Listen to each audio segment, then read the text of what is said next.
كلنا بنعاني من مشكلة غمقان الأماكن الحساسة، الأندر أرم والبيكيني، جوزة القدم، الإيدين، الرجلين، أي منطقة في جسمك عايزة تفتحيها بالذات يا جماعة الأماكن الحساسة. جايبالكم وصفة طبيعية 100%. الوصفة دي بجد من أول استخدام هتلاحظي فرق ونتيجة خيال.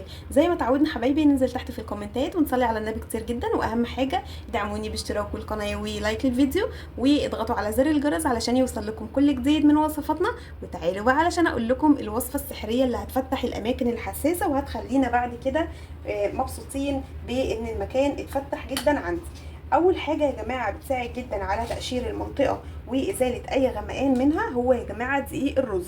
هاخد كده حوالي معلقه من دقيق الرز. زي ما بقولك كده دقيق الرز ده موجود عند العطار، او تقدري ان انت تجيبي شويه رز عادي وتفرميهم في الكبه لحد ما يبقوا عاملين زي البودر كده. هو بيكون بودر بس خشن شويه، بصوا كده بيكون بودر خشن حاجه بسيطه جدا. وابتدي ان انا ازود بقى عليه معلقه من الشبه. الشبه يا جماعه هنا هتساعد جدا على تفتيح المنطقه، وكمان يا جماعه الشبه بتقضي على اي التهابات موجوده. يعني الوصفه دي باذن الله مش هتعمل لك اي التهابات في المنطقه، ولا الاندر ارم ولا البيكيني ولا في اي مكان في جسمك. الرز مع الشبه تفتيح جبار، غير انها كمان بتساعد على التفتيح وازاله اي غمقان موجود في المنطقه. هنزل عليهم بقى يا جماعه بمكون موجود عندنا في كل بيت، هو البيكنج باودر. هحط حوالي كده ربع معلقه صغيره، بتفور بجد حرفيا اي غمقان موجود في الجسم والمنطقه الحساسه. حطيت كده حوالي ربع معلقه على معلقه ومعلقه من دقيق الرز ومعلقه من الشبه، واقلب كده كويس جدا. واحط عليهم بقى يا جماعه مكون جبار بيساعد جدا على ازاله الكلف والتصبغات واي غمقان، زيت الليمون. هاخد برده حوالي منه ربع معلقه بس صغيره، بسم الله بس كده. وابتدي بقى ازود عليهم ميه ورد او زيت ورد. ميه الورد وزيت الورد بيساعدوا جدا على الترطيب، وكمان بيساعدوا جدا على ازاله اي غمقان. بصوا بقى انا عايزه اوريكم شكل الوصفه بتاعتي. بصوا الفوران اللي هيحصل ده، شايفين كده؟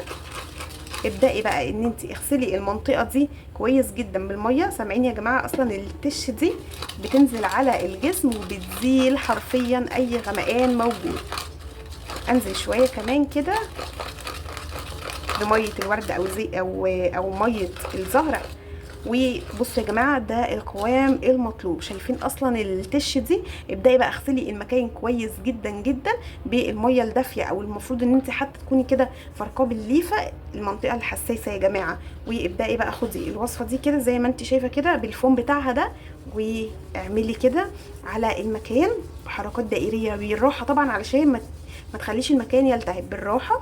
بصوا يا جماعه اندر ارم، بيكيني، ايدين، عقل اصابع. عقل الاصابع دي كلنا عندنا فيها مشكله بسبب المواعين طبعا والغمقان بتاع الايد ده. تقدري ان انت تحطي الوصفه دي على ايدك ورجلك ووسط القدم، تقدري ان انت تحطيها على الاماكن الحساسه ما فيهاش اي التهابات. وتقدري انت بقى بعد كده هتسيبيها على المكان لمده 5 دقائق مش اكتر من كده. وبعد كده بقى يا جماعه هتشطفوا المكان كويس جدا جدا بالميه. اهم حاجه لو استخدمتي المكان في منطقه استخدمتي الوصفه في منطقه حساسه، ما تنسيش خطوه الترطيب، لوشن، كريم، اي حاجه خفيفه على الجسم تستخدميها بعد الوصفه دي. باذن الله الوصفه دي حرفيا زي ما انتم شايفين كده يا جماعه، هي بصوا بتفور كده، بتفور بقى اي حاجه غامقه في الجسم. باذن الله هتفتح لك المنطقه الحساسه وهتفتح الجسم عموما.